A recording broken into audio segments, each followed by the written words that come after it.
33,000 लोग एक football field के एरिया में, लेकिन सबसे बड़ा शौक ये नहीं, शौक ये है ये जगह एक्सीडेंटली बन ही इसलिए पाई क्योंकि कोई भी कंट्री इसका मालिक नहीं था।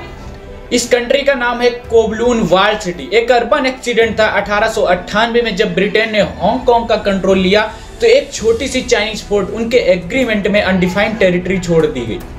मतलब चाइना भी क्लेम करता था, ब्रिटेन अवॉइड करता था। उसका रिजल्ट था नो लॉ, नो ऑनर और नो रूल्स।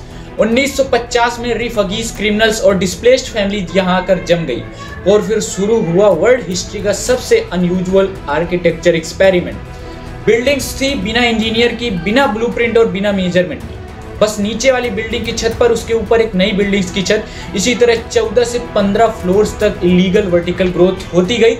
सनलाइट तो उसके ग्राउंड तक नहीं जाती थी, इसलिए अंदर परमानेंट आर्टिफिशियल लाइट जला के रखी जाती थी और यहाँ का वेंटिलेशन जीरो। लोग बाथरूम के एग्जॉस्ट फैन से फ्रेश एयर लेते थे। यहाँ पे सबसे बड़ा सरप्राइजिंग फैक्ट तो ये था कि यहाँ 200 से ज्यादा इलीगल डेंटिस्ट खुलते थे। कोई डिग्री नहीं थी, कोई लाइसेंस नहीं था, पर लोग उन्हें प्रेफर करते थे। क्यों? क्योंकि वो चीप और फास्ट थे। ट्रेड गैंग्स यहाँ रूल करते थे, पर गैंग वायलेंस के बावजूद इंटरनल कम्युनिटी एक्सट्रीमली ऑर्गेनाइज्ड थी। रेसिडेंट ने गार्बेज डिस्पोजल, वाटर पाइप्स और इंटरनल पोस्टल रूट तक खुद डिजाइन किए थे। अंदर की गलियां इतनी सकरी थी कि वहां पर खंभों में पानी का नेटवर्क लटका होता था और ऊपर इलेक्ट्रिक वायर्स एक जंगल की तरह फैली होती थी।